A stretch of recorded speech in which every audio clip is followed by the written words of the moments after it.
Okay, so today I'm going to talk about the diaphragm.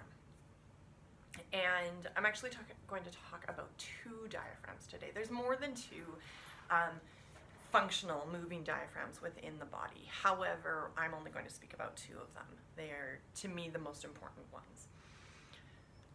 Now, when we're talking anatomically about a diaphragm, we're actually talking about this diaphragm that spans just underneath the ribs here, attaches onto the wall of your abdomen and all the way around toward your spine. And so it's this disc-shaped muscle that kind of sits right in the middle of your body. And what it does is it separates your abdominal cavity, so where all of your digestive and reproductive organs reside, and your chest cavity, which is actually called your mediastinum. A lot of people don't know that name, so it's called your mediastinum, this area that houses your heart and lungs. Now, when we inhale, what happens is this muscular diaphragm will draw downwards, and we inhale, and so it draws down, and then as we exhale, it will come up and create this dome shape, and that's what forces the breath out of your body, is the diaphragm lifting and pushing up against the lungs and kind of squeezing them out, let's call it.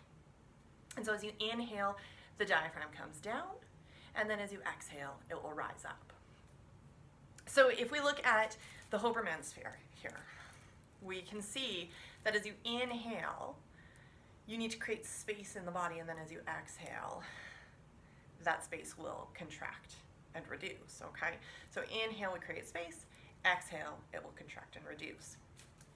Now what happens when we inhale, because we have this cage of ribs, these bony ribs around us, there's only so much expansion that can happen within the chest.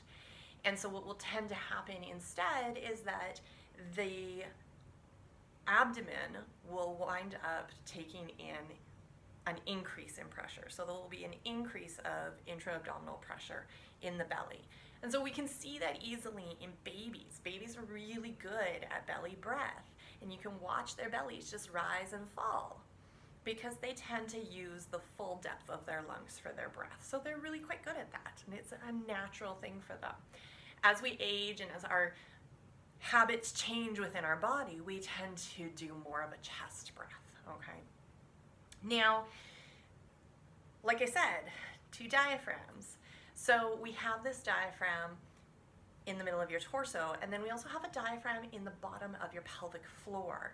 And the pelvic floor creates this beautiful little sling across the bony structures of your pelvis, okay? Now, your pelvic diaphragm is made up of multiple muscles. We're not going to talk about them so much today, but these muscles will hold up all of the weight of your abdominal organs and all of the soft tissue above. So yes, your skeleton is definitely supporting the body, but particularly in women, we got to remember there are, and in men as well, but particularly in women, there are these openings within the pelvic floor that allow for expulsion of our diet as well as allowing for reproduction, okay? And so we need to remember that the pelvic floor is created in such a way that it has a few gaps in its stability naturally, okay? So in order to sustain the stability of the pelvic floor, we need to work with these muscles. Now, for a lot of us in the past, we have been told that engaging the pelvic floor on the inhale and release on the exhale. Now, I'm going to propose something different, and I'm not the only instructor out there who is suggesting this sort of thing. There's quite a few educators that are coming on to this sort of guidance for our breath. And so instead of allowing for the abdominal diaphragm to create this increase in intra-abdominal pressure and then engaging the pelvic floor, which only will increase that intra-abdominal pressure even further, compressing the abdominal organs, what I'm going to suggest is that perhaps instead of the engagement of the pelvic floor on the inhale, maybe we start talking about creating stability within the pelvic floor by engaging on the exhale as the abdominal diaphragm lifts. You engage the pelvic floor gently. This is not a clenching of the pelvic floor. It's a gentle engagement of the pelvic floor. And then as you inhale, release of the pelvic floor so that that diaphragm can come downwards at the same time as the abdominal diaphragm releases downwards, okay?